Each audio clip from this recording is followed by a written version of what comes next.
नमस्कार, आप देखना शुरू कर चुके हैं खबर उत्तराखंड और मैं हूं आशीष तिवारी। उत्तराखंड में अफसरशाही हमेशा से सवालों के घेरे में रही है।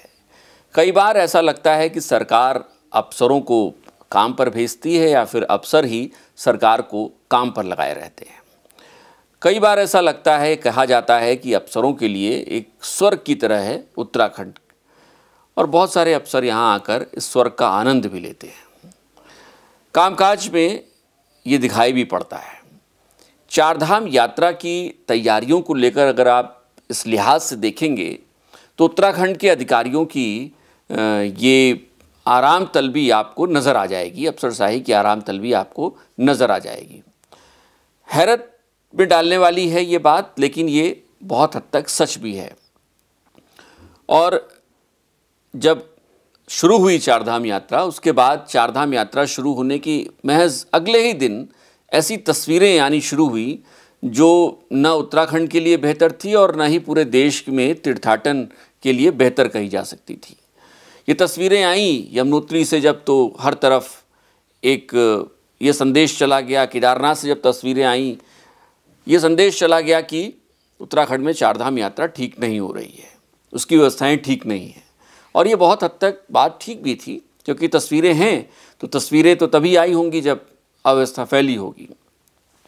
हालात ये हुए कि इसके बाद मुख्यमंत्री, एक दो दिनों तक ऐसे ही चलता रहा। उसके बाद मुख्यमंत्री पुष्कर सिंह धामी चुनाव प्रचार छोड़कर आए और उन्होंने बैठकें लेनी शुरू की, समीक्षा शुरू की, व्यवस्थाओं को देखना, दुरुस्त करना शुरू किया। उसके बाद हालात थोड़े थोड़े सुधरने शुरू हुए।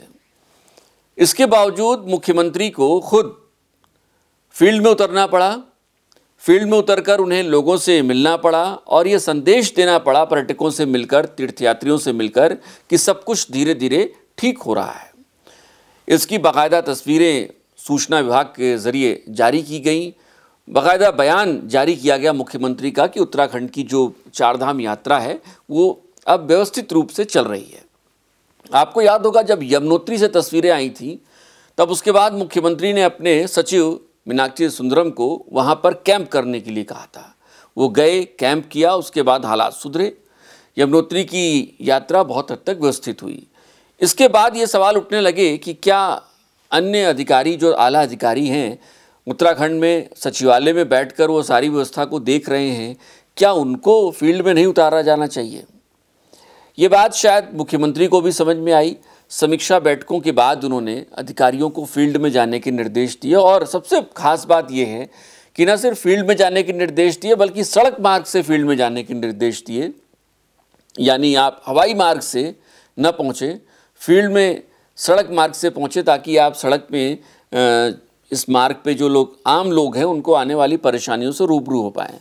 इसके बाद अब ये समझ में आने लगा कि अधिकारियों को ये समझ में आया कि लोगों को जो बाहर से आ रहे हैं, दर्शन के लिए आ रहे हैं, भगवत भक्ति के लिए आ रहे हैं, उनको क्या समस्याएं, क्या परेशानियां हो रही हैं।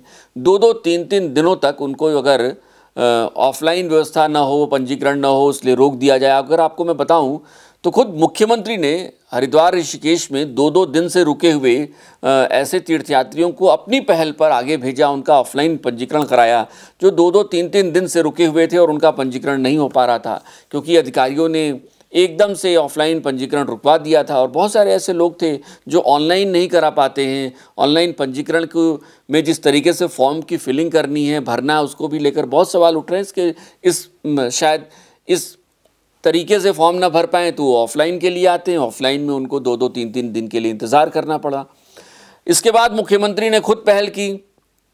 विशेष रूप से उन्होंने कहा कि जो लोग दो दो तीन तीन दिन से रुके हुए हैं उनका ऑफलाइन पंजीकरण कराइए और उन्हें यात्रा पर रवाना करिए, ताकि एक संदेश जाए लोगों को कि अगर आप तीर्थाटन के लिए आ रहे हैं, आप यहाँ पर्यटन के लिए आ रहे हैं, तो आपको रोका नहीं जाएगा। हाँ, कुछ ऐसी ज़रूरतें हैं जिसको पूरा करना होगा, मसलन आपको पंजीकरण कराना ज़रूरी होगा। इसके बाद जब मुख्यमंत्री सख्त हुए, उसके बाद चाहे वो सचिव स्वास्थ्य हों या फिर डीजीपी हों या तमाम अन्य अधिकारी हों, गढ़वाल कमिश्नर हों, वो तमाम सड़क पर उतरे। उसके बाद रास्ते भर में जो यात्री जहाँ जहाँ रुक रहे हैं उन स्पॉट्स को चिन्हित किया गया। वहाँ पर पीने के पानी, खाने की चीज़ों की व्यवस्था कराई गई। बहुत हद तक मुफ्त में पैकेट भी बांटे गए। तो ये सारी चीज़ें, ये एक्सरसाइजेज अब शुरू हुई हैं। अब सवाल वही है जिसके हमने बात शुरू की थी कि अफसरशाही आमतौर पर यहाँ पर इस बढ़िया राज्य में, पर्वतीय राज्य में आनंद लेने आती है। कई बार ऐसा होता भी है और वही सवाल फिर वहीं पहुँचता है इन सारी चर्चाओं के बाद कि क्या वाकई में अफसरशाही इन सारी चीज़ों को लेकर इतनी आराम तलब थी कि वो ये मानकर चल रही थी कि सब कुछ भगवान भरोसे होगा तो हो जाएगा। मुख्यमंत्री अगर सख्ती न दिखाते तो क्या व्यवस्थाएं इसी तरीके से चलती रहती।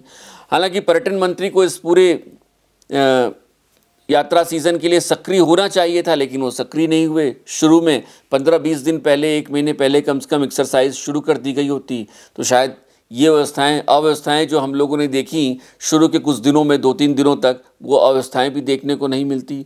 अधिकारी अगर सड़क पर उतरे होते और ख़ुद अपनी आंखों से व्यवस्थाओं को देखा होता, शायद ये अव्यवस्थाएं हमको देखने को न मिलती।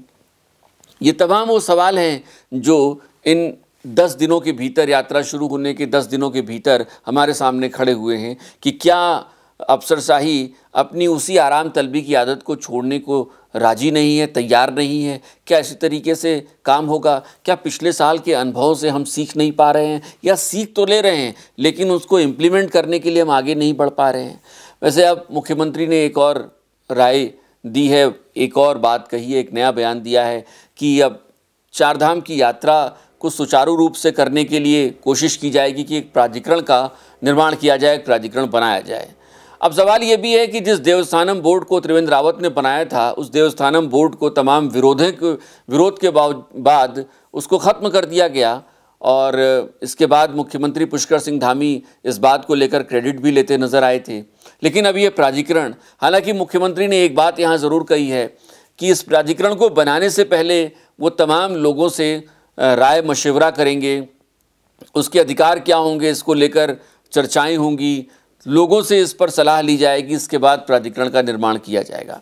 लेकिन फिर सवाल वही है कि इस प्राधिकरण में ज़्यादातर तो अधिकारी ही होंगे। क्या उन अधिकारियों की आराम तलबी की जो आदत है, अगर हम अभी नहीं छुड़वा पा रहे हैं तो क्या प्राधिकरण बनने के बाद हम छुड़वा लेंगे? क्या लापरवाही से ही यात्रा की तैयारियां होती रहेंगी? क्या हर बार मुख्यमंत्री को ही समीक्षा बैठकें लेनी होंगी और उसके बाद ही अधिकारी जागेंगे? ये बड़ा अहम सवाल है, ख़ास तौर पर उत्तराखंड के लिए बहुत अहम सवाल है, क्योंकि अगर आप उत्तराखंड में चारधाम यात्रा को उत्तराखंड से अलग कर दें तो न जाने क्या बचता है। ये आपको भी पता होगा कि उत्तराखंड में कुछ खास बचेगा नहीं। चारधाम यात्रा इस राज्य के लिए बहुत महत्वपूर्ण है, इस राज्य की आर्थिकी के लिए बहुत महत्वपूर्ण है और यहाँ तक कि प्रधानमंत्री नरेंद्र मोदी भी इस चारधाम यात्रा के लिए ही शायद जो सड़कें हैं उनको चौड़ी करा रहे हैं, ट्रेन ला रहे हैं। लेकिन अधिकारियों का रवैया अगर ऐसा ही रहा तो ट्रेन चल जाने के बाद, सड़क के चौड़े हो जाने के बाद भी क्या हमारी व्यवस्थाएं सुधर पाएंगी? ये बड़ा सवाल है। आपकी क्या राय है हमें कमेंट करके ज़रूर बताइएगा। अगर आप हमें यूट्यूब पर देख रहे हैं तो चैनल को सब्सक्राइब करिए, बेल आइकन दबाइए। फेसबुक पर देख रहे हैं तो पेज को फॉलो करना ना भूलें। नमस्कार।